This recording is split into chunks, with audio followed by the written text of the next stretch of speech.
같이 말씀 보기를 원합니다. 우리 수요예배 때 함께 볼 말씀은 요한일서 4장 7절부터 8절의 말씀입니다. 요한일서 4장 7절부터 8절의 말씀을 우리 다 같이 합독하도록 하겠습니다. 사랑하는 자들아, 우리가 서로 사랑하자. 사랑은 하나님께 속한 것이니 사랑하는 자마다 하나님으로부터 나서 하나님을 알고 사랑하지 아니하는 자는 하나님을 알지 못하나니 이는 하나님은 사랑이심이라. 아멘. 수요예배 때 나눈 말씀의 제목은 하나님 안에 있는 자의 증거입니다. 우리는 보통 성도라고 얘기할 때 하나님께서 은혜로 구원하신 자, 그리고 하나님 안에 있는 자라는 그런 고백을 하게 되어지죠. 그렇다면은 그 하나님에 있는 자가 가지고 있는 그 증거가 무엇이냐? 그것이 오늘 요한일서 4장에 증거되어져 있습니다. 요한일서 4장은 우리가 흔히 사랑장 하면 고린도전서 13장을 떠올리죠. 그 고린도전서, 바울이 쓴 고린도전서 13장과 더불어서 이 요한일서 4장도 사랑장이라고 일컬어집니다. 그래서 보면은 사랑이라는 명사만 해도 이 한 장에 14번이 나오고요. 동사형으로 쓰인 사랑하자라는 말도 15번이나 나옵니다.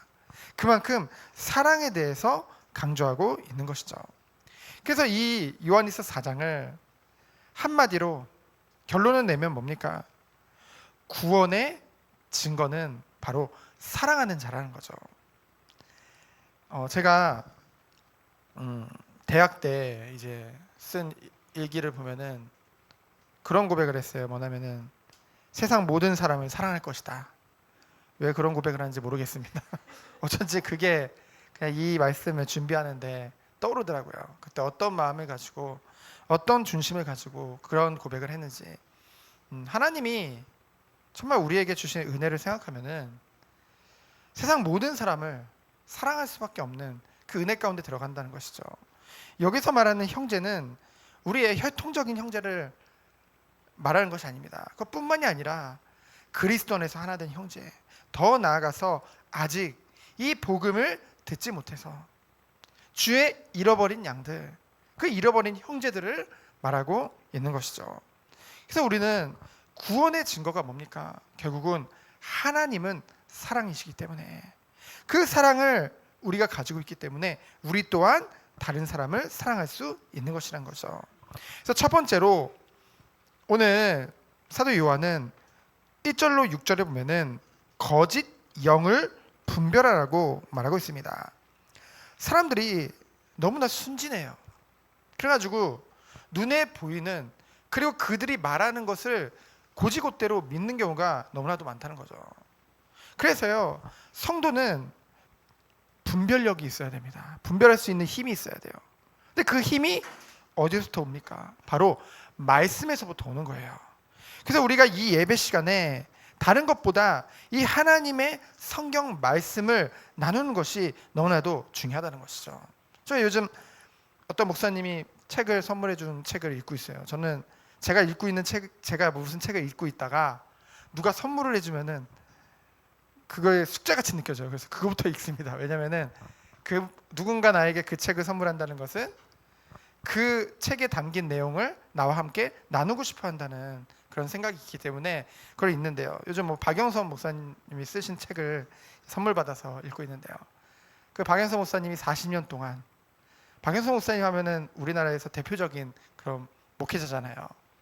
근데 그분이 40년의 그 목회를 마무리하면서 정말로 본인이 가장 감사했던 것은 예배 이제 목회자로 서서 개척을 시작을 하고 개척을 해서 오직 이 성경 66권을 가감없이 강해 설교를 계속한 거예요. 그래서 뭐 비판도 많았대요. 하는 뭐 이게 무슨 성경 공부 시간이냐, 맨날 성경 강의만 하냐. 근데 결국은 이 성경 강해를 쭉 계속함으로 해서 하나님이 그 시간표마다 모인 성도들에게 이 말씀을 통해서 삶의 답을 주시고 그 시간표가 이 성경 안에 있는 이 인물들과 이 주제들과 내용들을 통해서 그 성도들에게 그대로 적용하게 하는 그 시간표를 하나님이 주셨다는 거예요. 그래서 정말로 하나님의 말씀이 살아있고, 그리고 이 말씀을 통해서 정말 구원받은 자가 누구고, 이 구원받은 자가 받은 은혜가 무엇이고, 그 교회가, 이 성도들로 모여진 이 교회가 나아갈 방향과 추구해야 될 것, 그리고 다음 세대에게 무엇을 전달해 줘야 되는지, 그것이 다 성경 말씀을 통해서 다 하나님이 알게 하신다는 것이죠. 그래서 정말로 우리는 모든 예배 시간을 통해서 오직 하나님의 말씀만을 함께 증거하고 나누길 원합니다. 이것을 통해서 그때그때마다 모이는 자들이 다 다르고요, 시간표도 다르지만은 하나님이 그 시간표를 통해서 완전한 은혜의 말씀을 주신다는 것이죠. 확실한 증거를 말씀을 통해 우리에게 주실 줄 믿습니다. 다 믿지 말라고 했어요. 1절에 보면은 영들이 하나님께 속하였나 분별하라고 했죠. 많은 거짓 선지자들이 세상에 나왔기 때문입니다. 그래서 이단의 특징을 뭐라고 했습니까? 첫 번째가 뭡니까? 예수 그리스도의 성육신을 부인한다는 것이죠. 그렇죠? 그것을 부인하는 거예요. 그리고 두 번째가 중요합니다. 그러면은 뭐 예수 그리스도의 성육신을 부인만 안 하면 이단이 아닌 거냐? 근데 두 번째 특징이 뭐라고 했습니까? 사람들로 하여금, 이 영지주의를 말하거든요. 결국 성육신을 부인하는 것도 영지주의고, 이 시대 최고의 이단이 영지주의이기 때문에, 영지주의가 또 무엇을 말합니까? 육체를 경시하게 해요. 즉 육체의 범죄함이라 그런 것들에 대해서 가볍게 여긴다는 거죠. 그러다 보니까 결론적으로 뭡니까? 도덕적 방종에 이르게 한다는 것이죠. 그것이 끊임없이 성경에서 말하는 그 영지주의, 그리고 이단들이 하는 패턴입니다. 동일해요, 지금도. 그러면은 성도는 어떤 축복을 누려야 되겠습니까? 성도들만이 진리를 지킬 수 있어요. 이 진리를 바르게 증거할 수 있는 것입니다. 그래서 우리들은 뭐예요? 영적인 싸움을 싸우라는 거예요. 그래서 반드시 승리케 하실 그 하나님이 우리 안에 계시기 때문에 세상 권세자인 이 사단을 완전히 멸하신 그 마귀의 권세를 깨뜨리신 예수 그리스도가 우리와 함께 계시기 때문인 줄 믿습니다. 그래서요, 그들은 결국은 5절에 보면은 뭐라고 했습니까? 그들은 세상에 속한 거로 세상에 속한 말을 하며 세상이 그들의 말을 듣느니라. 세상에 속했다는 증거가 뭡니까? 하나님께 속하지 않았다는 증거가 뭡니까? 하나님의 말씀을 증거하지 않고 세상의 것을 증거한다는 것이죠. 또 세상에 속한 자들의 특징이 무엇입니까? 육신을 따르는 자들의 특징은 무엇입니까? 하나님의 말씀을 듣지 않고 세상의 것들을 듣고 그것을 따라갈 수밖에 없다는 것입니다. 그래서 우리들은 어떤 축복을 누려야 되겠습니까? 6절에 우리는 하나님께 속하였으니 하나님을 아는 자는 우리의 말을 듣고, 우리는 누굽니까? 예수 그리스도를 본 그 사도들을 말하죠. 우리의 말을 듣고 하나님께 속하지 아니한 자는 우리의 말을 듣지 아니하니 진리의 영과 미혹의 영을 이로써 아느니라. 무엇을 따라가느냐, 무엇을 듣기를 원하느냐, 그것을 통해서 우리는 분별할 수 있는 것입니다. 그렇다고 한다면은 두 번째로 뭡니까? 7절로 18절에 보면은 하나님은 사랑이시기 때문에 우리 또한 그 사랑을 삶 가운데 나타낼 수밖에 없는 그 축복 가운데를 우리를 인도하시는 것입니다. 그래서 7절을 보면은 뭐라고 말씀했습니까? 사랑하는 자들아 우리가 서로 사랑하자. 사랑의 근원이 누굽니까? 여러분, 사랑이 어디서부터 시작했어요? 하나님이시거든요. 오늘 사도 요한이 계속 증거하듯이 그 사랑의 근원은 하나님이 곧 사랑이십니다. 그렇죠?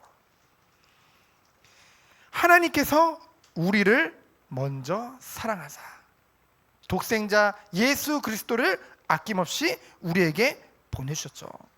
그래서 보내주셔서 어떤 일을 하셨습니까? 성육신 하셔서 어떤 일을 하셨습니까? 그 보좌에서 모든 영광과 존귀를 받으신 하나님이 우리와 같은 인간의 모습으로 이 땅에 오셔서, 이 비천한 모습으로 이 땅에 오셔서 무슨 일을 하셨습니까? 하나님과 사람 곧 죄인 사이에서 화목제물이 되셨다는 것이죠. 그렇죠?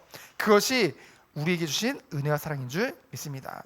그래서 하나님의 사랑을 생각하면요, 그 깊이와 넓이와 그 정도에 있어서도요, 무한한 사랑을 우리에게 베푸셨다는 것이죠. 하지만 우리 인간의 사랑은요, 얼마나 얄팍하고요, 이기적이죠. 8절에 보면은 사랑하지 아니하는 자는 하나님을 알지 못한다고 했는데요, 요한일서 3장에 우리가 지난 시간에 살펴봤죠. 10절로 12절에 보면은 가인을 예로 들고 있습니다. 형제를 사랑하지 않는 자는 세상에 속한 자요, 마귀의 자녀요, 하나님과 원수된 자라고 언급되어져 있죠. 이는 뭡니까? 하나님은 사랑이기에 그 사랑을 모르고 사랑을 행하지 않는 자는 곧 하나님을 모르는 거라고 했어요. 근데 중요한 건 여기서 하나님을 알지 못하나니라고 했죠. 8절에. 이거를 원어로 보면은 하나님을 단 한 번도 결코 안 적이 없다고 했어요. 무서운 말이죠. 내가 하나님을 안다, 내가 하나님 믿는다 그러면서 아무리 스스로 잘 안다고 주장을 해도 형제에 대한 사랑이 없다고 한다면은 그 사람은 거짓말하는 자요, 형제를 사랑하지 않는 자는 결코 하나님을 알 수 없다고 했습니다. 이것은요, 형제를 사랑해서 구원받는다는 것을 말하는 것이 아닙니다. 그렇죠? 예수 그리스도를 믿음으로만 구원받죠. 그러나 그 하나님이신 그 사랑의 근원이요 본체이신 그 그리스도를 정말로 우리가 믿는다고 한다면은, 정말 하나님의 사랑이 우리 안에 있다고 한다면은 우리 또한 이 사랑을 가지고 무관심할 수 없다는 거예요.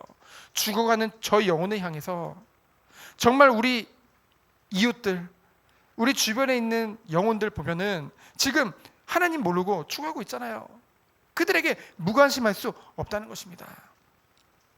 그러면 뭡니까? 11절에 보면은 하나님이 우리를 사랑하시기 때문에 우리 또한 서로 사랑하는 것이 마땅하다고 했습니다.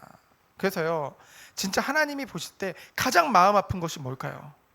하나님의 백성이 이웃에게 무관심한 것도 있겠지만은 먼저 된 자들, 먼저 하나님의 은혜 안에서 우리 부르셨잖아요. 성도로 부르셨잖아요. 한 교회 가운데로 부르셨잖아요. 그런데 성도 간에 사랑이 없다. 그만큼 하나님 보실 때 애통한 것이 없는 것이죠. 그래서요, 사실은 이 교회는요, 정말 사랑의 공동체가 돼야 돼요. 서로 섬기고 서로 너무나도 어려운 일 있으면 눈물로 같이 기도해 주고요. 초대교회 같은 경우에는요, 어려운 성도가 있으면은 자기 것을 들여서 함께 물건도 통용하고요. 그런 일까지 벌어졌다는 것이죠. 그것이 바로 하나님의 은혜를 받은 자의 증거인 것입니다. 그래서 우리는 이 축복을 누려야 될 줄 믿습니다. 그래서 15절에 보면은 형제를 사랑할 때 하나님이 우리 안에 거하신다고 이제 12절에 말씀하고 있고요. 15절은 예수를 하나님의 아들이라 시인하면 하나님이 우리 안에 거하신다고 하셨죠. 그래서 이것은 무엇을 말합니까? 하나님의 아들 예수 그리스도를 믿는 것과 형제를 사랑하는 것은 떨어질 수 없다는 것입니다.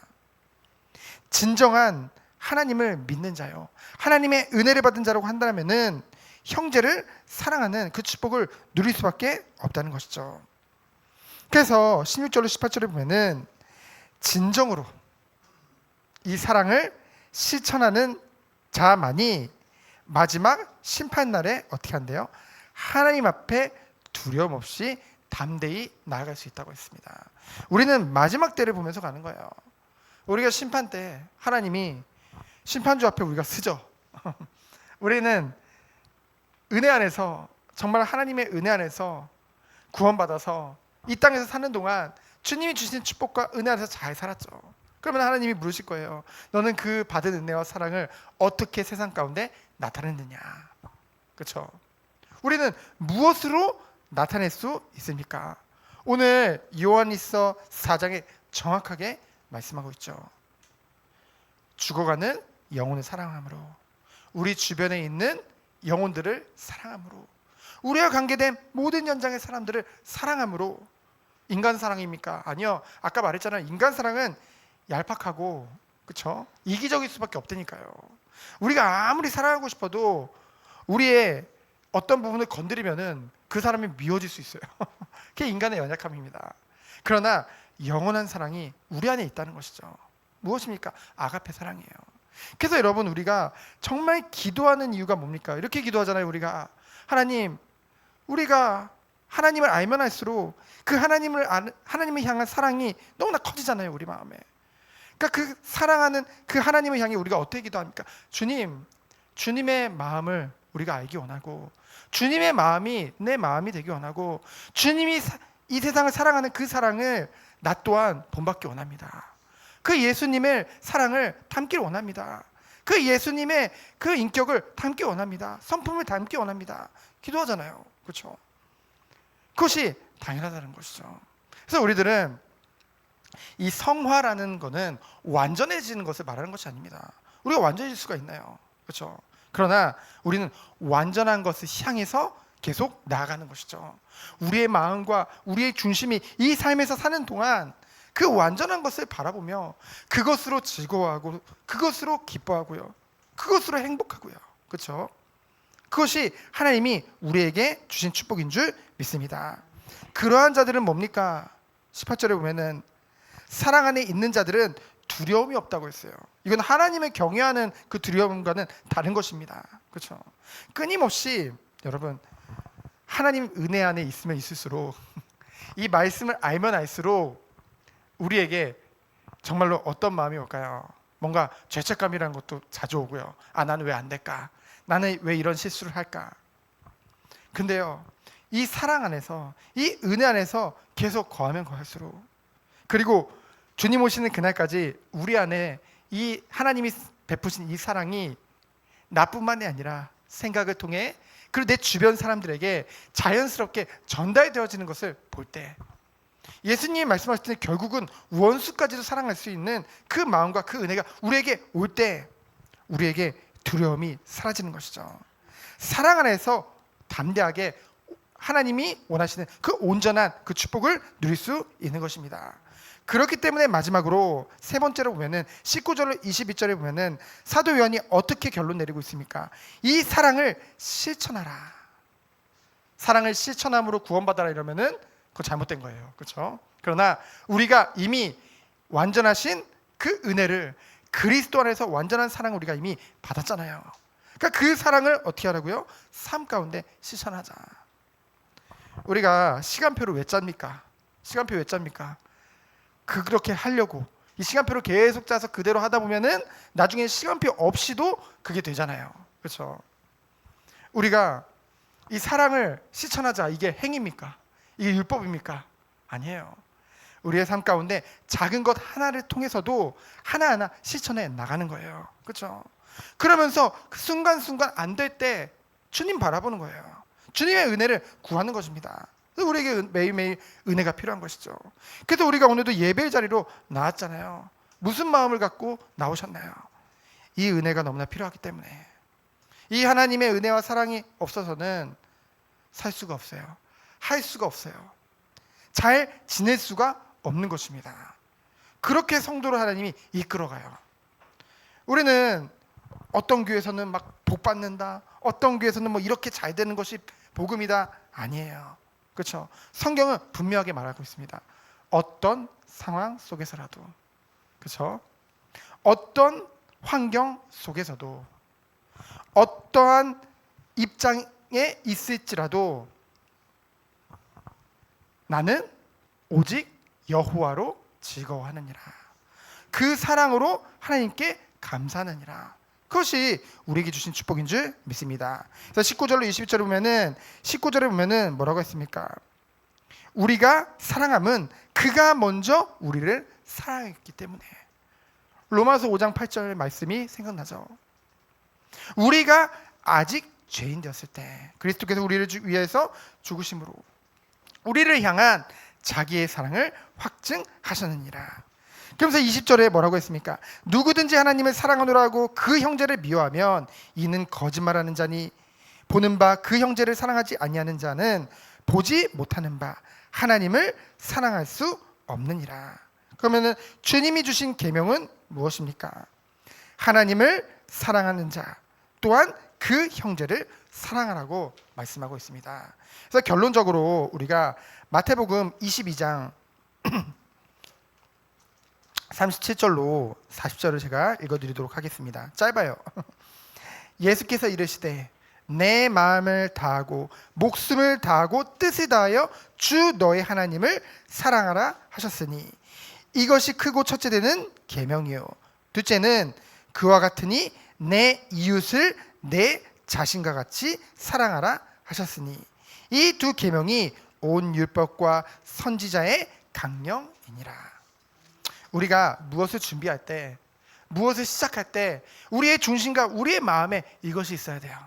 어떻게 하면 그들을 그리스도의 사랑을 가지고 섬길까? 어떻게 그들에게 그리스도 안에서 유익을 줄까? 그들에게 그것이 이 복음을 가진, 이 사랑을 가진 자가 누릴 축복인 것이죠. 세상에서는 그렇게 하지 못한다니까요. 어떤 청년이 그 중고등부 교사인데 교회에서, 근데 대학을 훌륭한 데를 나와가지고 우리나라에서 대표되는 게임 회사에 들어간 거예요. 그 게임 회사에 들어갔더니 맨날 아침마다 모여서, 저 N으로 시작하는 그 넥슨인가 거 있잖아요. 거기 들어갔는데 매일 아침마다 모여서 뭐를 하느냐, 어떻게 하면은 이 게임에 더욱더 애들이 중독되게 만들까, 딱 이 게임을 딱 깔고 딱 시작하는 순간부터 사로잡히게 만들까, 어떻게 하면 시간과 돈을 이곳에 투자하게 만들까, 그것만을 계속 생각하게 된대요. 그러다가 어느 날 자기가 맡은 중고등부 애가 자기가 만든 게임에 중독되어져 가지고 벗어나지 못하는 걸 보고 회의감을 가지고 그 좋은 직장을 버리고 이제 나와서 다른 일을 시작했다고 얘기했었거든요. 근데 또 지금 몇 년 지나고 알고 보니까 또 그 경쟁 회사에 또 들어갔더라고요. 어쨌든 이제 다른 마음을 가지고 또 시작을 하고 있을 텐데, 어쨌든요, 우리가 어떤 축복을 누려야 되겠습니까? 우리가요, 사랑을 삶 가운데 행함으로 우리가 스스로 확신을 가질 수 있는 거예요. 아, 우리가 정말 하나님의 사랑을 받은 자가 맞구나. 그러면서 또 뭡니까? 이웃에게 무관심하고 성도에게 무관심하냐? 그럴 수 없다는 거죠. 하나님의 은혜를 가진 자라고 한다면은. 그래서요, 우리 교회에게 주신 이 비전이 저는 너무나 감사해요. 진짜 하나님 주신 거구나. 그리스도 안에서 섬기는 교회.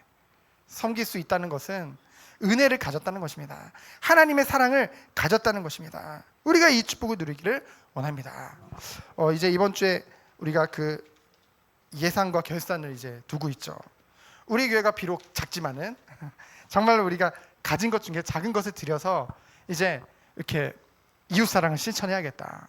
그래서 이제 NGO랑 이제 연결이 됐죠. 그래서 이제는 우리 성도님들이 개인적으로도, 이거는 억지가 아닙니다.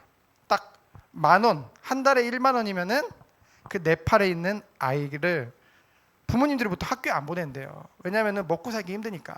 근데 10,000원, 한 달에 10,000원만 주면은 한 명 아이가 생활도 하고 공부도 할 수 있대요. 그래서 엄마들이 10,000원 해주면 애 학교 보내겠다. 그리고 그거를 통해서 그 아이들도 할 수 있는. 그래서 이것을 개인적으로도 하시고, 그리고 정말로 기도하면서 인도받으시기 원합니다. 이것이요, 작은 것 같지만은 하나님의 일을 실천하는.